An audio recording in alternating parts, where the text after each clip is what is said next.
In a world where mental health problems are used as common tropes in various forms of storytelling, therapist Ryan Engelstad and executive producer Mike Graham try to determine what lines up with real life and what is just exaggerated fantasy. Listen as we delve into the fantastical tales told about mental health in books, movies, and television.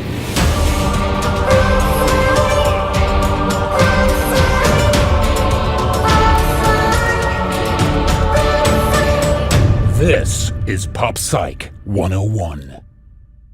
Welcome back to Pop Psych 101. I am licensed therapist Ryan Engelstad here, as always, with my executive producer, co-host, and oh my darling, oh my darling, oh my darling, Michael Graham. Okay. I don't even know how to respond. Were you to not this prepared for that? I didn't sing it because I didn't want it to be too weird.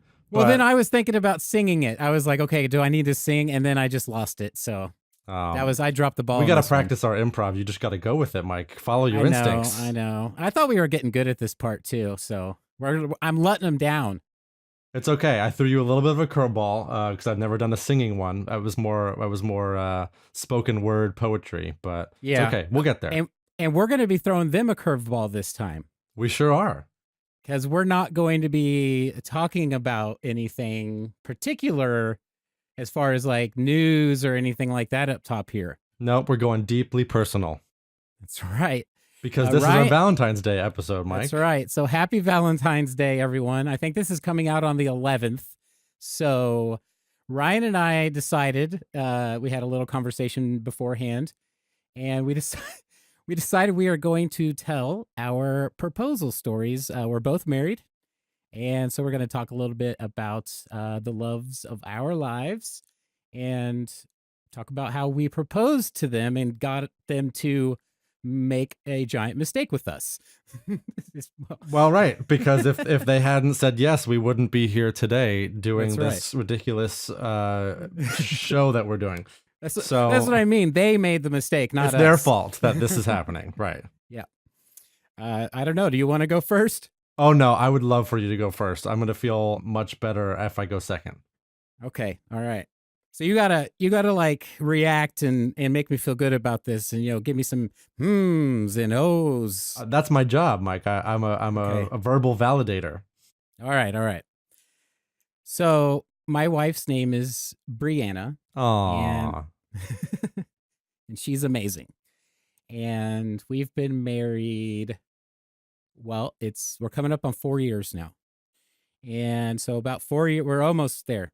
So about 4 years ago, I actually contacted her friends. So you guys obviously probably know this by now, but I'm a pretty like outgoing personality, goofy guy.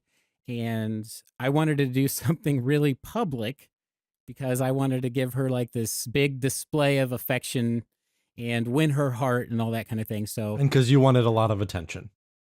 Oh yeah, of course, definitely. I wanted everyone to say, "Look at that awesome dude," and his awesome bride to be, of course. Well, yeah, but yeah, mostly I wanted to make her cry, and so we could both have that memory. Yeah, and where better to do that than in public? Right. So I actually got a hold of her friend. So she works she's an accountant, and she works like downtown Kansas City area, and she works with two of her friends there, and I got a hold of both of them, and I got them in on the scheme. So one of them used to jog around one of the city's famous fountains, which is also by like the city's main like high scale eatery area. And she did that on lunch break. So her role in this was she would go jogging on her lunch break and then feign a knee injury. Oh, that's right. And then the other friend, and by the way, thank you to both these friends. My life is so much better because of you guys as well. But the other friend was supposed to, they were in the car together eating lunch with my wife, and she was going to answer the phone and be like, "Oh no, we have to go pick her up." And so she got the phone call and brought her down, and it worked out perfectly because Brianna walked up and she was laying on the ground feigning a knee injury, And there I was in my slacks, and I had a No I had tuxedo? well, I didn't have the suit jacket on. I had Okay. the vest All right, that's pretty and nice. a tie. And she turned around, and I did that thing where I had the whole thing mapped out what I was going to say, Sure. but lost it. Yeah, that sounds about right. And just was like, "Oh, will you marry me?" So, and she said yes. And she said yes. Oh. That's mine. So, I love you, Brianna. Well, that's very nice. And Mike, when you first brought up this idea of talking about our proposal stories, you made the audacious assumption that mine would be much smaller and privater, much more private. And Mike is getting to know me obviously much better because that is pretty accurate. I had the ring. I had a lot of ideas. If you know me, you know I'm kind of like an idea man. I come up with a lot of different ways to do a thing. But for whatever reason, the summer that I was planning to propose, like the ideas were not really coming together. I wanted to do it, on this particular beach during fireworks. Like I thought that would be great. And then the fireworks dates kept getting canceled or rescheduled or rained out or whatever. Oh. And I had this deadline for some reason in my head. Why I set myself a deadline, I don't know. It was like the ring was burning a hole in my pocket because I'm not good at keeping secrets. Mike. Yeah, it gets heavy. Yeah, it really does. This is sort of the embarrassing part of the story. My deadline was my family and I, which I should say just the 6 of us, not including Jen, were scheduled to go on a week-long trip to Italy, which is like is the biggest trip my family has ever taken. Yeah. Flying. Right. No.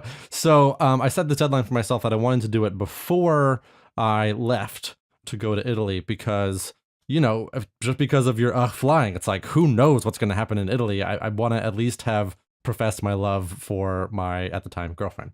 So on like a random, no, it wasn't random because I waited too long. This is the sad part of the story. I proposed to my wife the night before I left for Italy. Oh my gosh. Hold on. It gets much, much worse than that. There's a debate between Jen and I what restaurant we went to earlier in the evening because I was trying to do the like very low key, but then surprise later in the evening thing. So we either went to like a Ruby Tuesdays or a Five Guys on like a Friday night in the summer. We went out to dinner, very casual, low key. I had the ring in my pocket, obviously, the whole time. We went home and then I did the sly so my parents happen to live a couple blocks from the beach. So I said, oh, hey, why don't we go walk down to the beach? We'll just take a walk. So she said, sure, no problem. Great. We walked down to the beach. We sat on a lifeguard stand. It was beautiful, moonlight. I did have sort of like a little speech. And you nailed it. Of course. I mean, that's the part I was very confident in. You're so good at that stuff. But Mike, so I proposed. She said yes. Yay, great. I was very grateful that she did. But then I got on a plane the next morning and I left. Oh, man. Not only did I leave, but Jen, being the amazing now wife and at the time girlfriend that she is, was house sitting for my family. Oh, oh man. And so I left her. I left her in my home, my parents' home, for a week. Thinking about you. Thinking about me and the fact that I just proposed, and I left, as far as she knew, to like traverse across Italy. What a mental move. Yeah. Oh my God. It's one of the few regrets I have. I don't know why I set this deadline for myself, but I did. And she will tell you that it was a great proposal and she would never change it. But me being my anxious self, there are things I might do differently when I repropose someday. Yeah. So. Well, Ryan, let me give you a little bit of advice here before we move on. Yes. I hear you say this a lot. Okay. Give yourself the same amount of room for those kind of errors that you would give to her.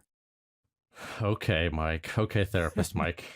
And so, speaking of marriages, we're about to talk about a couple who didn't make it that far. And we're doing Eternal Sunshine of the Spotless Mind today. So, let's do it. Before we all forget all about it. It was nice meeting you and all. To spend that much time with someone only to find out that she's a stranger.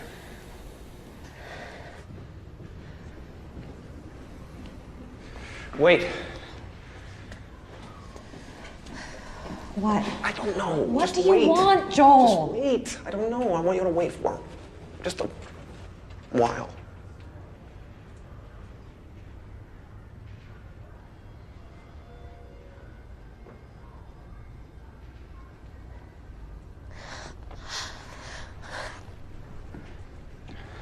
Okay. Really? I'm not a concept, Joel. I'm just a fucked up girl who's looking for my own peace of mind. I'm not perfect. I can't see anything that I don't like about you. But you Right will. now, I can't. But you will. You know, you will think of things. And I'll get bored with you and feel trapped because that's what happens with me. Okay.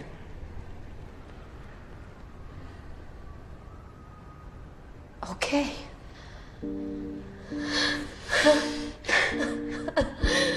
Okay.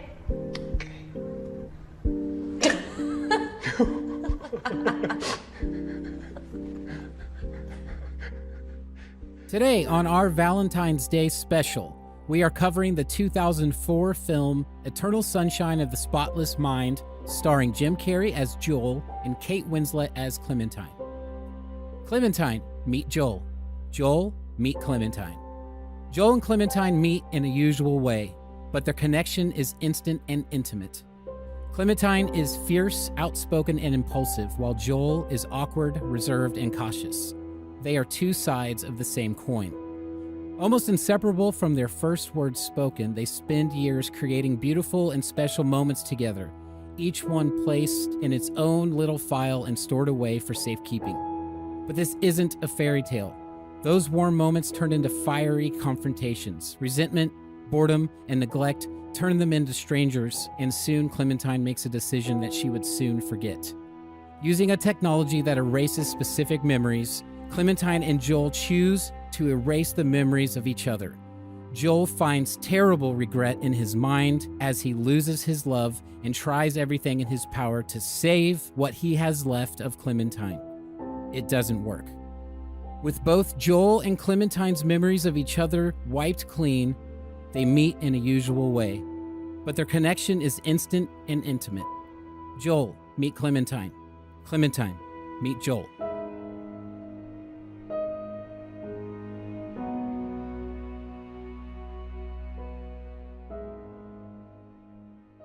Well, thank you for that eloquent synopsis, Mike. Well, it's absolutely no problem, Brian. But you the- know that. They're getting better and better is what I'm trying to say. That was almost poetic. Well, I'd really appreciate that, actually. I'm trying really hard. I know, and the I really listeners, enjoy it, the listeners actually. appreciate it, and I'm sure that they're definitely still not skipping over it because they already know what happens in the movie. They're definitely listening to it all the way through. I actually really enjoy doing it. It's becoming one of my favorite parts of this process. What you don't know is I actually wrote this as a poem first, Aw. and that was actually terrible.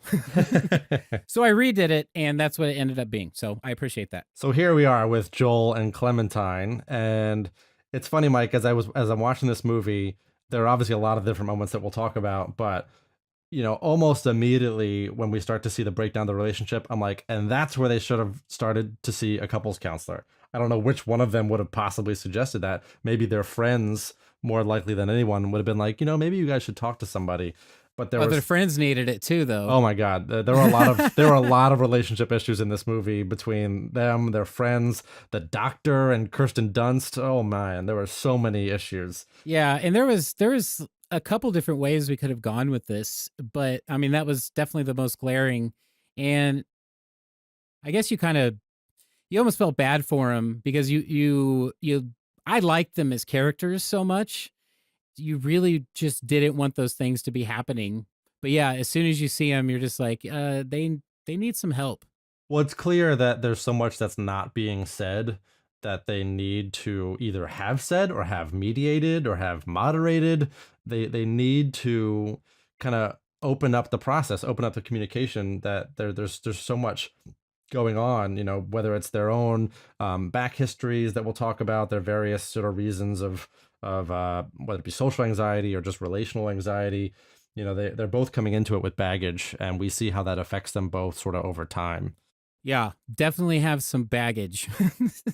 I don't know. I mean, what is the baggage? Yeah, well, so like we know as we go through Joel's memories that he has this sort of extreme self-consciousness, especially later on when he's hiding under the table when they visit that 4-year-old memory.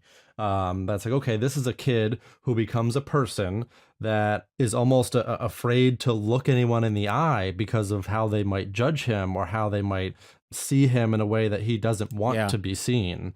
And can I just say that, like, Jim Carrey nailed this. Oh yeah, such a great character portrayal. And this is like the first, as far as I can remember, this is like the first movie I can remember Jim Carrey like really going super serious, as far as I can remember. And Was this after Truman Show? I feel like it, because I this is 2004. I feel like we need to look this up immediately.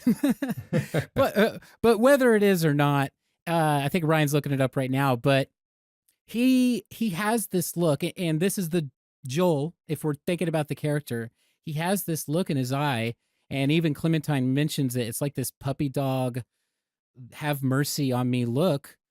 He just has this look in his eye, like he feels sorry for himself, but at the same time, you can tell he just feels alone in the world. Yeah, oh, absolutely.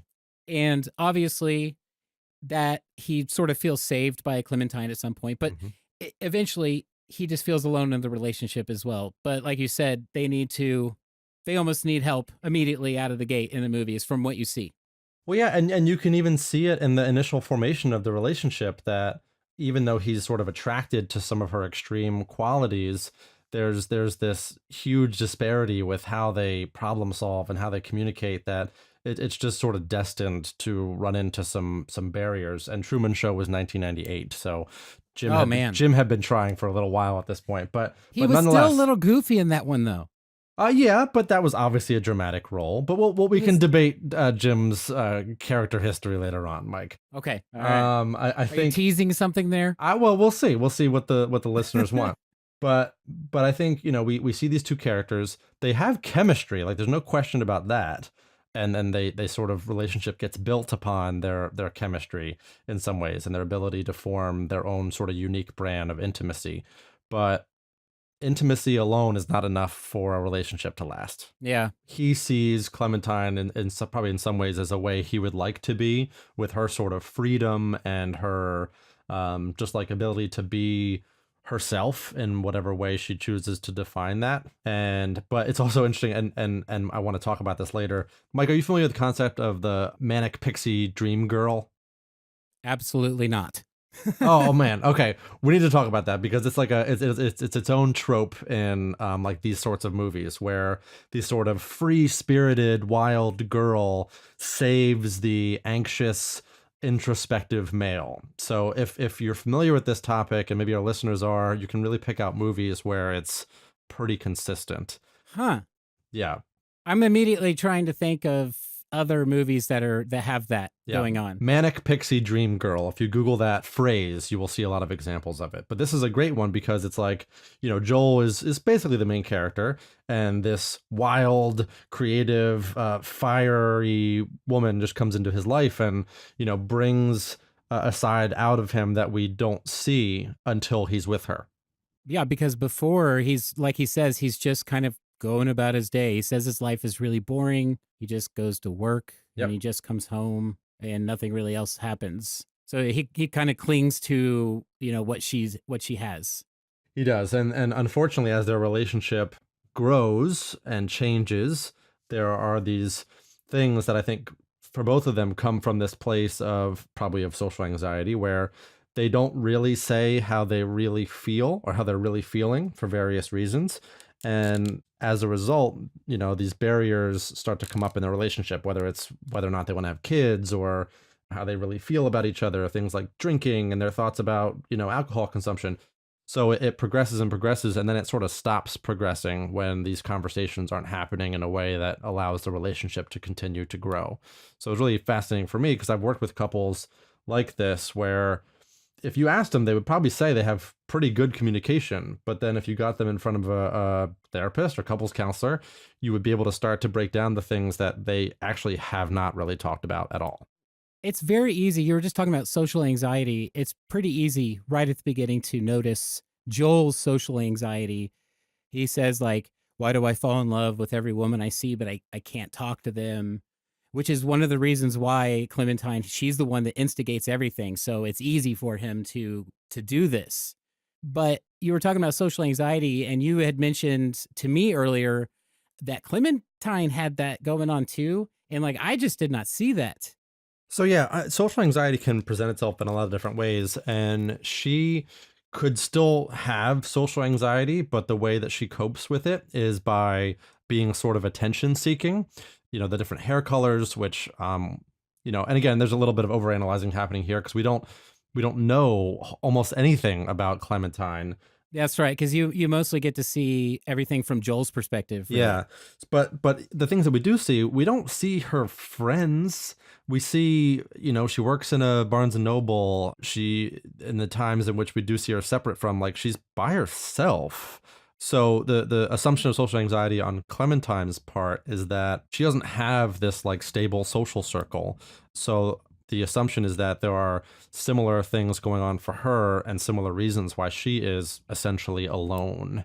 And the sort of free-spirited stuff in some ways can be kind of a shield or armor. We think of it as a way of coping with the fact that really on the inside, and she does hint at this later on, is that she just has this sort of screwed up life. Like, I'm just a screwed up girl, she says on a couple occasions. So they go through this really rough period. Well, their relationship progresses as a lot of relationships do, and they get to the point where they're very comfortable with each other. And for whatever reason, like they just like weren't okay with that like phase of their relationship. And instead of the love strengthening through that comfortableness, they began to resent each other and like verbally attack each other and cuss each other out and stuff like that. Clementine ends up leaving and getting her memory erased. I was wondering what you thought of the impulsiveness of like that decision. Now, obviously, there's the sci-fi aspect of erasing your memory, but I was wondering like what you thought that metaphor was of her just leaving and erasing him from her life and making that decision so quickly. Well, yeah, and it's fascinating because, if this technology really did exist, like how much would it be abused? And it seems like it probably would be abused a lot. But the impulsive nature, it's like, because we can see it's impulsive because there was no even real official end to their relationship. They had a fight, Clementine took her stuff and walked out, but there was no conversation like, I don't never want to see you again, we're over. It was just sort of like Joel said some not so nice things and she left. And then he had every intention of giving her a gift and apologizing on Valentine's Day or right before Valentine's Day. And by that time, her memory had already been erased. So she made this impulsive decision to erase him from her memory and her life. It seemed like essentially because the things that he was saying to her really connected with the probably deep down negative thoughts that she already has about herself. Clementine admits during the course of the relationship that she always kind of felt like she was ugly. And then in that final argument, Joel says things along the lines of, I assume you slept with someone because you were drinking. That's the only way you can get people's attention, something on the lines of that. Yes. Yeah. So it's this really, really hurtful statement on Joel's part. And he immediately starts trying to apologize and he doesn't know why he said that. It was just came out. But it came out exactly because you said, because these resentments were building in this relationship. I really liked it from the perspective of being a therapist, the scene where they're in the Chinese restaurant, which what seems like for the 100th time or something, because Joel's obviously upset about it. And you hear him think, as soon as she takes a drink of the beer, she's going to be drunk and stupid again. So he's having these very resentful thoughts about Clementine and her behavior without saying hardly anything. Well, he's not just resenting Clementine, he's resenting their relationship too. Oh, absolutely. With himself in it. Yep. He says, are we really going to be the dining dead? Yes, he couldn't stand the idea that people would look at him and them and judge them that way.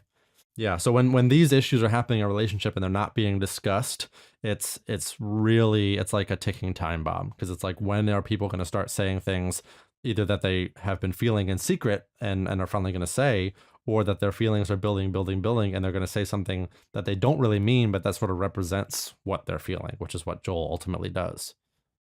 In a real relationship, if a couple was kind of going through what we see at the end of Clementine and Joel's relationship, is this when you would recommend, like, hey, if you guys want to stick together, you guys should probably like step in and see somebody? Would you recommend that for couples that aren't married, or should they go sooner, or do you think they should call it quits at this point? Like, what should people be doing here? Yeah, it's a good question, because when you look at the relationship, when you take kind of take a step back, I think it's a fair question to ask, are these two people good for each other? And Yeah. part of that is, I feel bad asking that or saying that, because it's like, obviously they have the potential to be good for each other, but if they can't, for whatever reason, for their own backstory, their own back trauma, if they can't express their feelings in a healthy way with each other, then the relationship is just either going to continually to have this sort of cycle, or it's just going to end as sort of it ultimately did. Although I guess they were left with a little bit of hope at the end when they sort of reacquaint themselves with each other.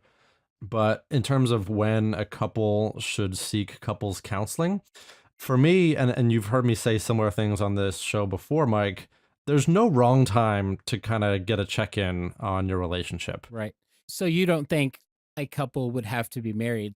Yeah, I think it's so I'll just tell you my own experience. I've seen couples who are just dating. I've seen couples who are married. I've seen couples who are divorced. So in that sense, there is no wrong time to seek counseling. It's just being able to identify what you would want to get out of counseling before entering into it.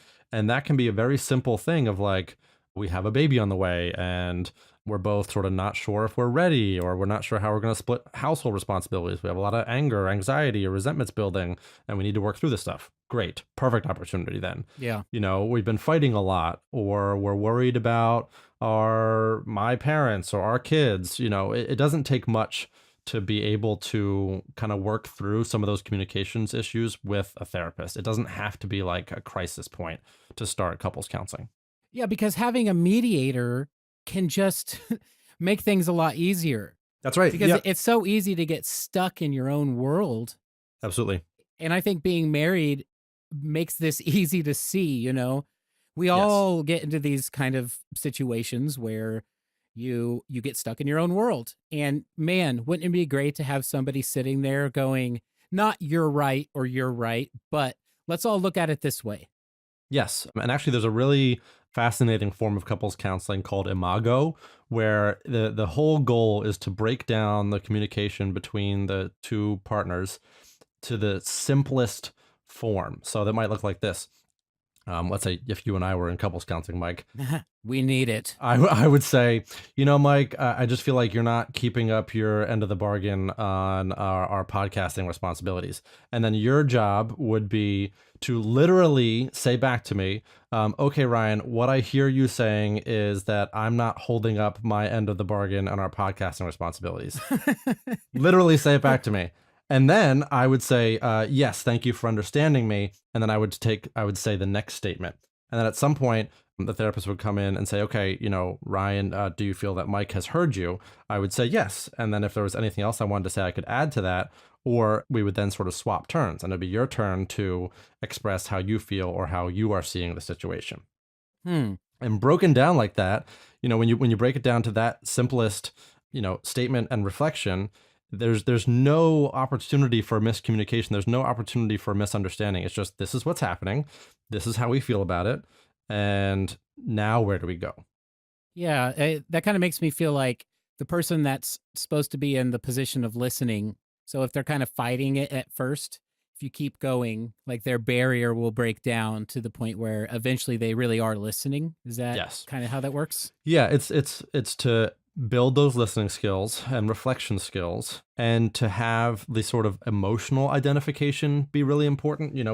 We have these examples between Joel and Clementine, and you very rarely see Joel say things like, I'm just worried about our relationship, or I'm worried when you drink, which would be perfectly appropriate things to say. but he doesn't really identify or express his emotions in a clear way so that Clementine can understand what's going on for him. So that's what we would do in couples counseling, is help them be really clear on how they're both feeling about each other and their relationship overall. Okay. All right. So we have Joel, who gets very angry that Clementine erases him from his memory, and he does the same thing and erases her. However, Joel has a totally different reaction, at least from what we assume, and fights it. And so that's basically most of the movie, is Joel in this, like, making me cry. Yeah, trying to fighting, save his own memory. Yeah. because he realizes he's made this huge mistake and he loves her. And whether or not the relationship survives, he doesn't want these memories to leave. Right.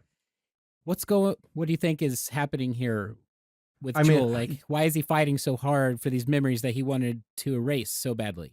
So, and it's a really powerful idea, right? The recognition that even if a relationship is over, that you don't want to lose the memory of that. And that really spoke to me as someone who's worked with people who have been through trauma, that, and I've been in situations where I would say, if I could take this away from you, like, would you want me to take it away? And for some people, obviously it's yes.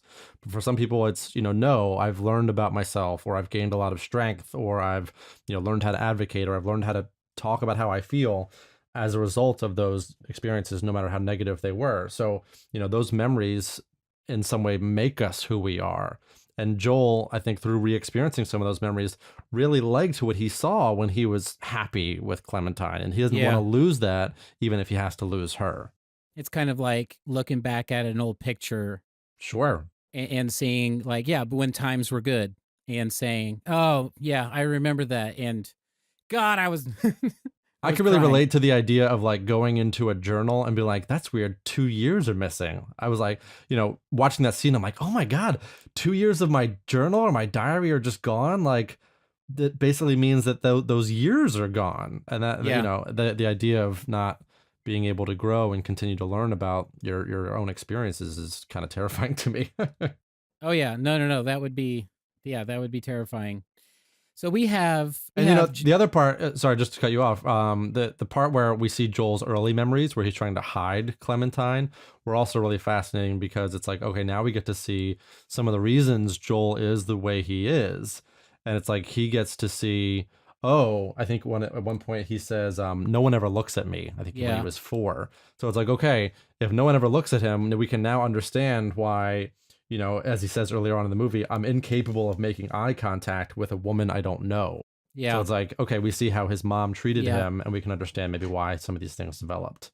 Yeah, and there's the scene, and they're laying in the bed, and she's telling him the story of when she was a little girl with the doll, and she's telling him the story about the doll that was ugly, and how she was wishing the doll would be pretty because the doll was her.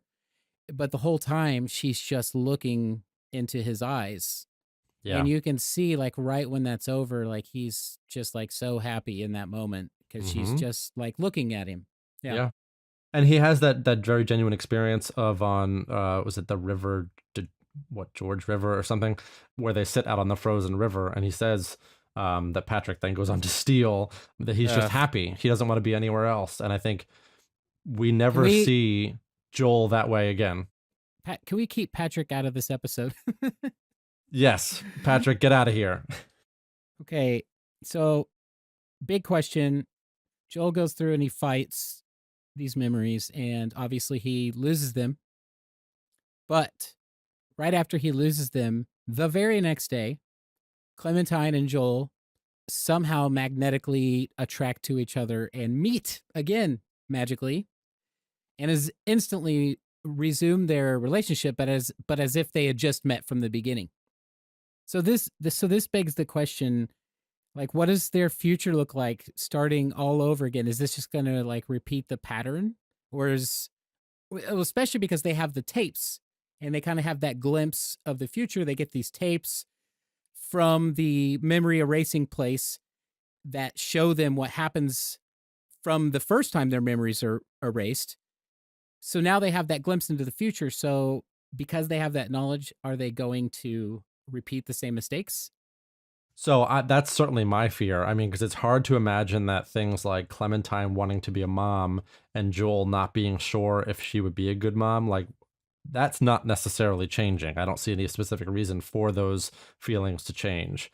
And that's a big obstacle in a relationship. So I think it's appropriate that the movie kind of just ends with, and maybe this relationship goes on, maybe it doesn't, because I think that's what a lot of times these, let's just say, complicated relationships can look like, where it's these cyclical things of, we keep running up against this barrier and we don't know how to really address it or talk about it. So we can hope that with the benefit of hindsight, that maybe they talk about these issues a little bit more emotionally honestly, but that doesn't necessarily mean that their opinions about the facts are going to change. So it's like the perfect who knows what will happen next ending without us having to deal with the sort of messy possibilities.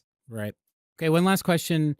If you ran into a couple that were in a repeating pattern and they loved each other, but like they couldn't get past that brick wall and they kept, breaking up and getting back together, and it was just this never-ending cycle, would there be a point where you just said, you may love each other, but this is never going to work for you two? Never.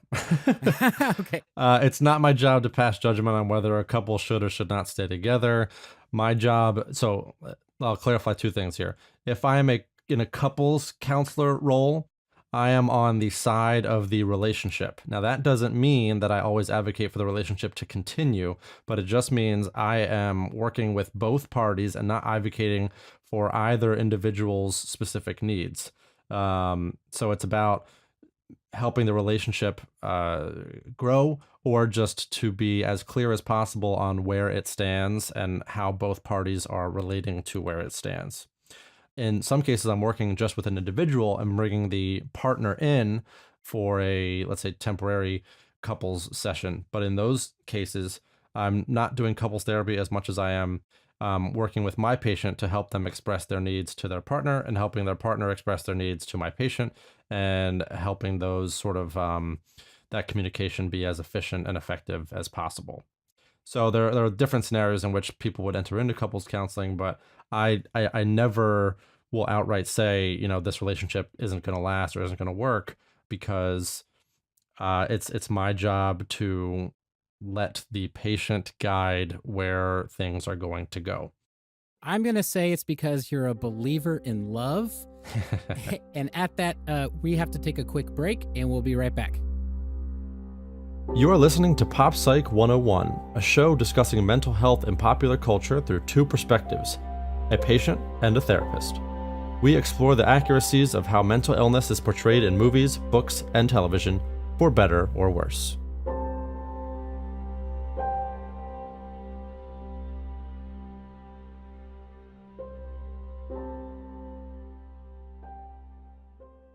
All right, and we are back. All right, guys, and we are on to doing our little segment, Unpopular Opinions. If you haven't listened to the show before, we will do this every once in a while, where Ryan's going to have an unpopular opinion about something, and most often, I'm going to be disagreeing with him, and we're going to debate about it, and one of us is going to come out the victor in it. So here we go with Unpopular Opinions. Unpopular opinions.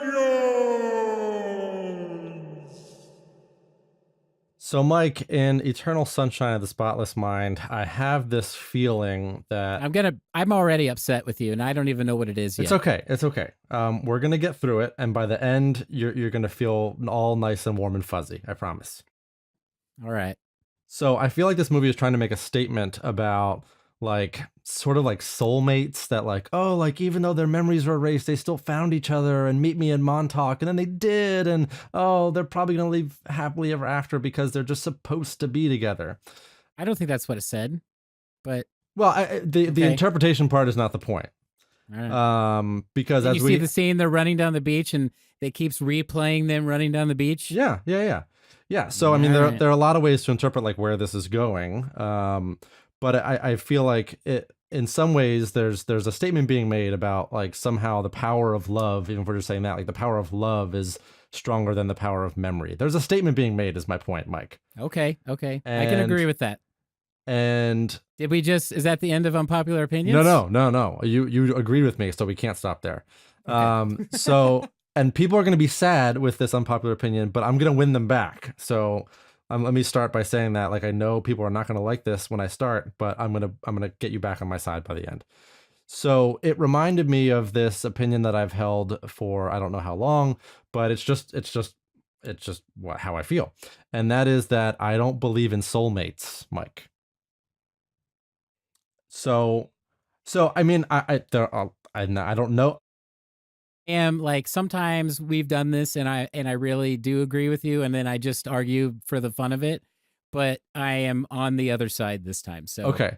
And I want to I'm going to battle you. That's fine. I want to preface it by saying I love my wife very much. Jen, you are amazing. And by me saying there's no such thing as soulmates doesn't mean you're any less amazing or I love you any less. Okay. Pop Psych listeners, Pop Psych listeners, look forward to a divorced Ryan next week. Or like at least a Jen rebuttal. Yeah. Yeah. Or at least a couched Ryan.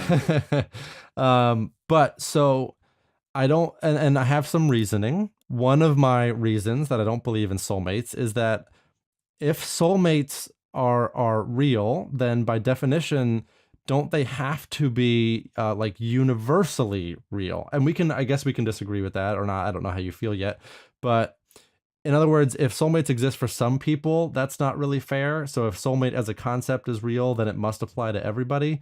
And then how do we explain people that go through their life as single? Does that mean that they, didn't find their soulmate, or if they chose to become a nun or a priest, that they rejected their soulmate? Like, I just think there's a lot of problems with the concept. You just answered your own question. No, go ahead. How did I answer my question? Those were the answers. They didn't find their soulmate, or B, they rejected their soulmate, or many of these other reasons. But everyone has a soulmate somewhere in the world. And I think what you are thinking soulmate means is not what an actual soulmate is. A soulmate, what that actually means is someone there isn't someone that's more perfect for you. Yeah, there's someone out there that you could love as well, that you could fall in love with and have those same like chemical receptors activated and all that kind of stuff when you first meet them. But there's not going to be another Brianna, if that makes sense. It does make sense. And there's not going to be someone more perfect for you than that one person. And those are people that grow old with each other. And I'm not saying this to disparage Brianna or any other couple that is very happy, but I believe that love is work in the sense that you have to work to make a relationship work. You make decisions, you make choices to change or adapt or to support, and through those decisions and communications, that's how a relationship becomes as perfect as you are describing. A relationship does not start out from the beginning being as perfect as you describe. So what I'm saying is that you can, and any couple has the opportunity to create exactly what you're talking about, Mike. Any couple has the possibility of creating a relationship where they feel as perfect for one another as possible, as is humanly possible. Absolutely not. You can have and create an amazing relationship with somebody that you choose to do that with. I totally agree with that. However, a soulmate, you will never have to work for that. It will just be. You will meet them, it will be instant, and it will never be there. I mean, there may be a little bit of... By saying instant, are you saying like you believe in love at first sight? Absolutely. Okay. I fell in love with Brianna as soon as I saw her jeans. Okay. you should probably use a different part of her, but jeans. She had these ripped jeans on. Okay, so you're saying like cool style, not like her actual clothes. Yeah. But like I proposed to Brianna in 5 months into our relationship. Wow, look at you. So, I mean, I knew when I knew. Okay, that's what I'm saying, and she knew too. Is the thing. Sure, there was no question about it. Sure, and I'm just saying. So And it's not just, this isn't just about me and Brianna. No, I know. I gotcha. This is about every person out there. Okay, so let me just give you one hypothetical, since as you said, I answered my question before, right? Okay, go. So for the single person who has chosen or didn't find their quote unquote soulmate, does that mean that their soulmate is out there and like that's the only person that's perfect for them, so that their soulmate also doesn't get to find their soulmate? Yes, that's exactly what that means. Well, see, that's a flaw in your logic, Mike, because that means if one person is choosing to become a priest or a nun, that means they're leaving their soulmate out there to not find anyone. No and never one have ever a soulmate. said, I'm not saying a soulmate is this thing that is created in the astral plane where you're supposed to connect on the planet Earth. Okay. A soulmate is just is your other perfect side person. of the coin.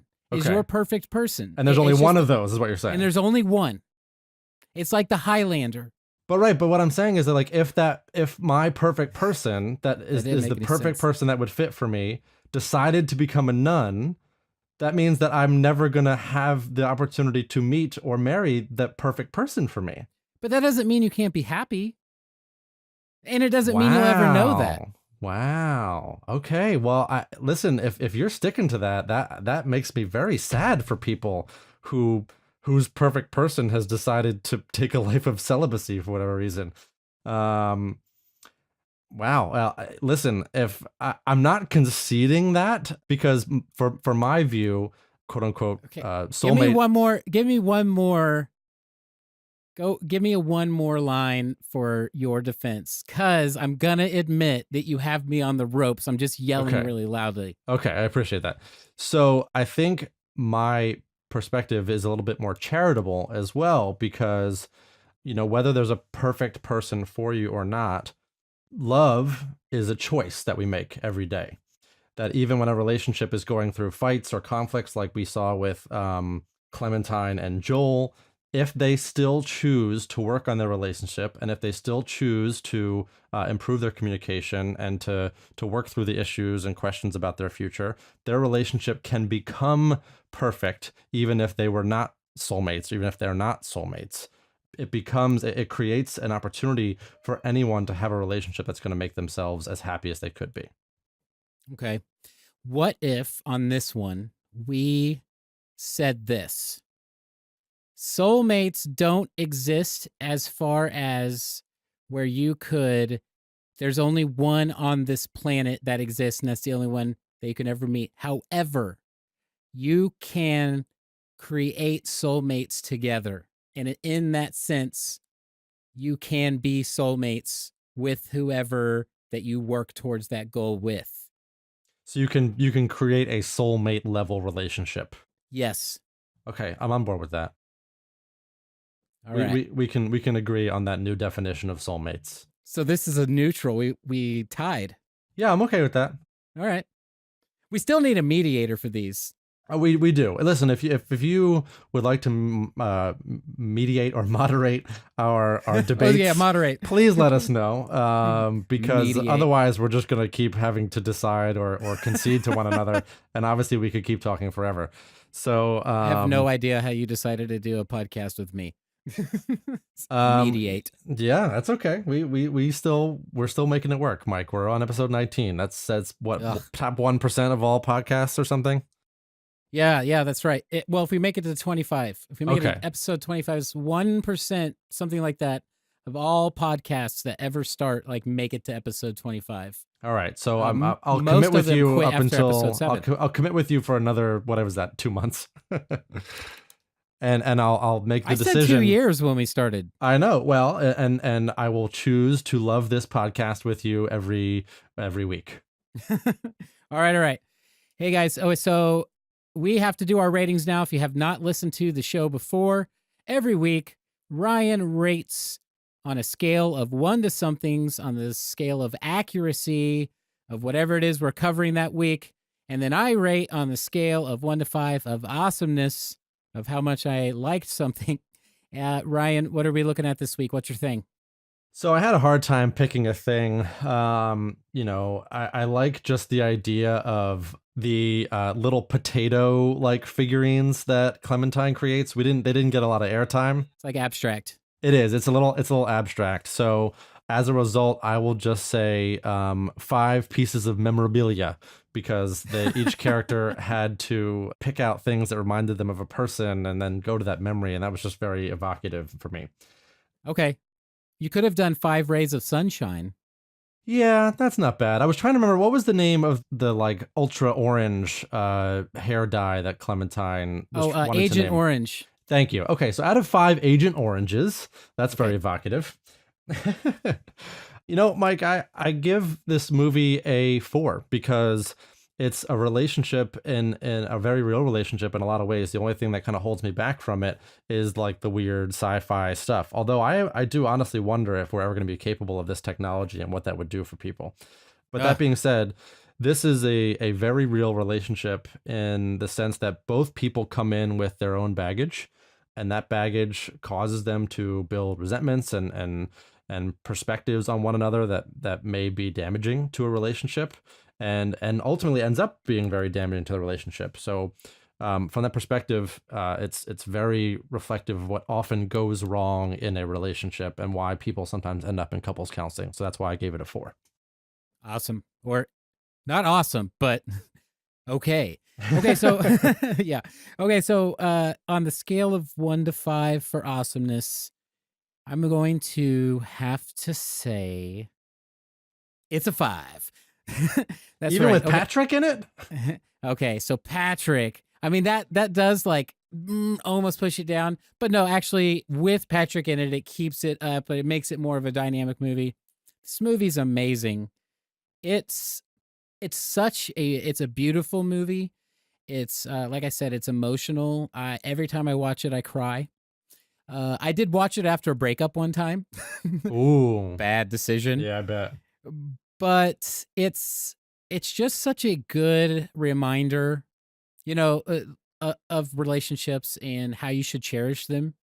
Even like not even just a romantic relationship, but just everyone in your life. I was thinking about my family and everybody, but my wife came home from work and I was, watching a movie or I was just got done. And I just, she came in and I just made sure, I kissed her a little extra long. And so anything that reminds me of that kind of stuff is going to get a 5 from me. So definitely. All right, guys. So that's going to be it. Well, Mike, hold on. Because I want to send both our wives a happy Valentine's Day. I love you, Jen. As I'm sure, Mike, if you would like to say anything to Bree. Oh, Bree, you're the bomb. I love you. I went 90s there for you too, so There you go. I meant it. But Mike, I just wanted to end on this note, which is I love that we covered sort of this movie that touched on what intimacy is. And Mike, do you know what intimacy is?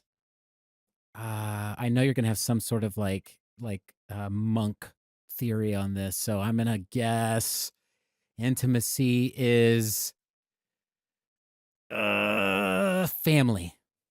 I'm just going to pronounce it a little bit differently, and then your mind's going to blow, and then we can end the episode. Intimacy is into me, see. Oh, wow. Okay, and Ryan blows my mind as usual. All right, guys, we got to get out of here for the day. We got to thank Kevin MacLeod, as usual, because he provides all of our music for the show. You can find him at incompetech.com. It's royalty-free music if you need royalty-free music. That's where you can find him. And as usual, it's my favorite phrase. Ryan, thanks for talking with me every week. Thank you, sir. Happy Valentine's Day, everybody. Okay, so on this Valentine's Day edition of Pop Psych 101, we talked about a relationship in need of some counseling. There are a couple of important takeaways I want anyone in a relationship to remember in the context of Eternal Sunshine of the Spotless Mind. First of all, as I mentioned in the episode, even though Joel and Clementine do have a strong, intimate bond, there is clearly intimacy lacking in one important area at times, and that is in their ability to communicate their thoughts and emotions honestly. If you have thoughts or feelings you are uncomfortable sharing with your partner, it is important to ask yourself why that is, so you can address any anxieties or building resentments you may have with them before they cause damage in the relationship. When relationships reach a conflict point like Joel and Clementine's does, it can be tempting for some people to just want to impulsively erase that person from their life and have a fresh start. But we learn from Joel and Clementine that erasing a person from your memory can have unintended consequences. Relationships like theirs absolutely benefit from couples counseling because both partners can get an opportunity to address their feelings in a safe, judgment-free zone. Couples counseling often feels like a last resort for some people, but it doesn't have to be. Building healthy communication skills and mutual support is a very realistic goal that any couple can benefit from if they're willing to give it a try. Thank you so much for listening to our show. Thank you as always to my co-host and executive producer, Mike Graham. If you like the show, please check out our social media pages. We are on Instagram, Facebook, Twitter, Snapchat, and YouTube at PopPsych101. We are specifically on YouTube for our fans who may be hard of hearing. We also love hearing from our listeners, so if you want to give feedback or suggest something for us to cover, you can email us at poppsych101@gmail.com or join our Facebook group. Pop Psych 101 is not only a podcast but also a radio show. You can find us on the real-life radio station on Dash Radio. If Dash Radio is not installed on your vehicle, you can download their app on Android or iOS. For the podcast, we are on all major distribution channels, so please rate, review, and subscribe. We greatly appreciate it. For Mike Graham, I'm Ryan Engelstad. Thanks for listening to Pop Psych 101.